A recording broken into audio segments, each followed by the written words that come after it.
The five love languages. There's five of them. If you don't know what they are, if you don't know what yours is, couple different options down in the show notes here. You can go to the5lovelanguages.com, take the test. You and your partner can take it. You can take it. You can take it with your kids to understand theirs. All the different aspects of people who you would need to speak a love language of.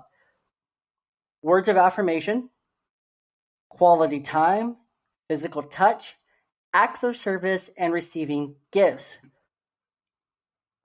Couple things I wanted to bring up here.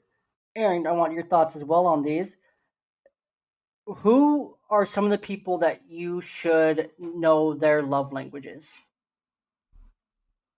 Um, Pop Definitely quiz. your significant other, um, whether it be a wife, husband, whatever your boat is. The person that you are sharing your life with and you're intimate with, you should know how they want to be loved, and also, just like you said, your kids as well. I mean, they they're only going to take love in the way that they know how to receive it. So it's very important. Like even between my two kids, I mean, I know they receive things very differently. Exactly. And then who else's love language should you know? Um, I'd say maybe your parents. I mean, I have a really close bond with my parents, and I know my dad's more of a like hard nose, you know, axe to the grind kind of guy. And he's there's not too much room for love and affection. So I know that his love language is a little bit different than mine. So yeah, I feel like that makes things a whole lot better between you and the people who raised you. Definitely. And you should also know yours as an Oh yeah. individual. And an important part of that is knowing how to ask for and express your love the way that best suits you. Because these are five different ways, and we'll go a little bit more in depth about them a little bit later. I'll give you some tips here in a little bit from the divorce guy, and Aaron will give any of his insights on each of them as well. But you have to know how to ask and express your love language. And that's super important when it comes to any relationship, especially when you're dating or you're with your significant other over time, because love languages can change over time. And Yeah, and to that point, like how you're saying, like, oh, I'm the divorce guy, like they say in life, like hindsight is 2020. So mhm, while I'm still in my relationship, still trying to figure it out every day, you may have a different perspective that could help, somebody else out. And, because you've looked back on things and say, oh, I could have done this differently, or so. Yeah, I think your opinion is needed just as much as mine.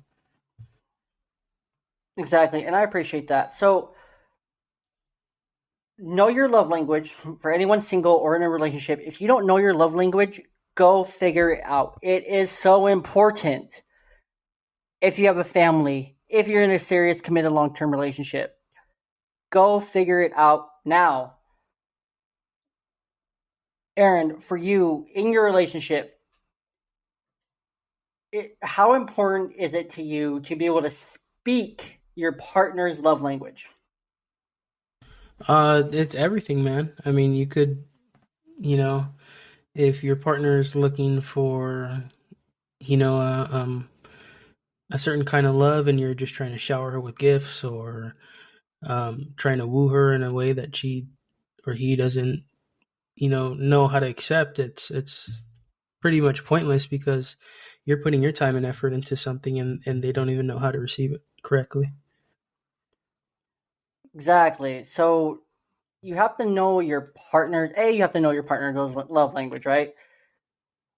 Yeah, no, of course, 100%. But you also need to know how to speak that love language. Because let's say if your love language is, and for most men, it's physical touch.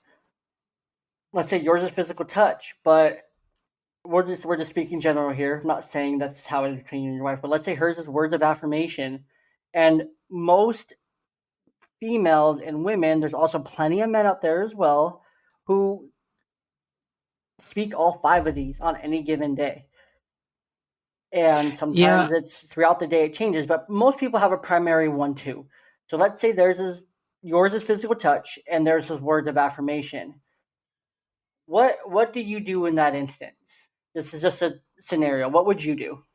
Um, I kind of am gonna have to disagree with you on that point. I feel like this is something that's constantly changing. I mean, especially with myself and my wife being so young. I feel like as you mature and as you grow, your your love languages change. You know what I mean? You can grow to like one thing, and then you realize that that's not what you want, and change your mind about it, and you can want something else. I mentioned that. I mentioned that they change over time. Oh, did you? I'm sorry. Yeah, no, I mentioned that. I mentioned that. But no, I agree. They do change, and that's why it's important to communicate with your partner.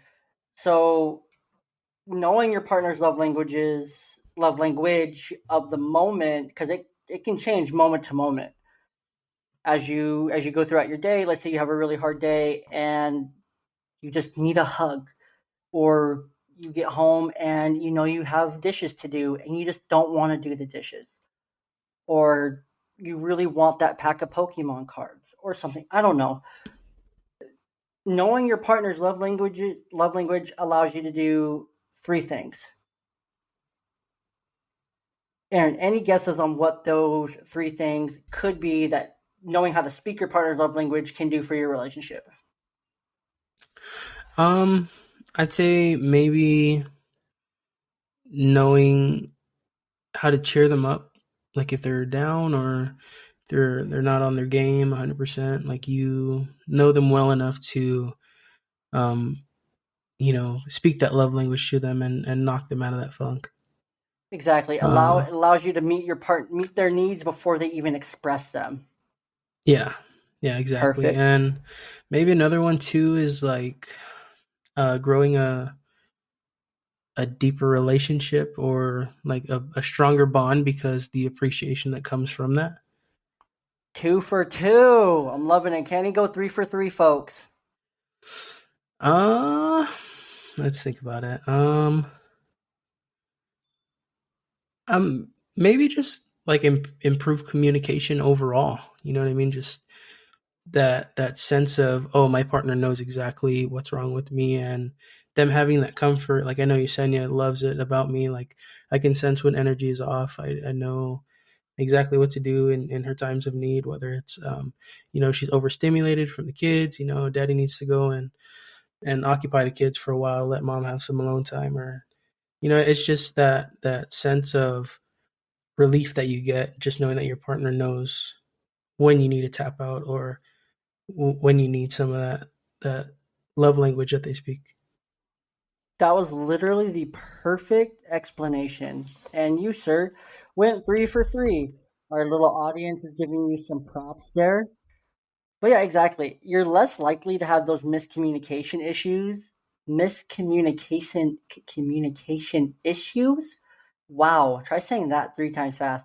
If you know how to reach the person on their level best. So like you were saying, you pick up when that energy's off, you know how to react to that energy in the most appropriate way for them. And it can change. Like you were saying with the kids, she could be touched out. You going over and giving her a hug or, whatever else probably isn't going to go over very well. But if Yeah, no, you No, go ahead. But if you instead go over and do an act of service, take over with the kids, give her that time to go and decompress for a minute and kind of relax and kind of come down from the overstimulation, you're speaking the right love language for that situation. yeah, and that's definitely why I have the viewpoint that it's something that's constantly changing. I mean, it's honestly just knowing the signs of what love language your partner is looking for, opposed to which one they prefer. And of course, that comes with time. That comes with time. You and Yesenia, you guys have been together for a good amount of time, a good amount of your lives together Yeah, and close to like whatnot. about like 10 years now, almost. Yeah, so over 10 years, you get those signs. But for me, I would be starting from a new relationship.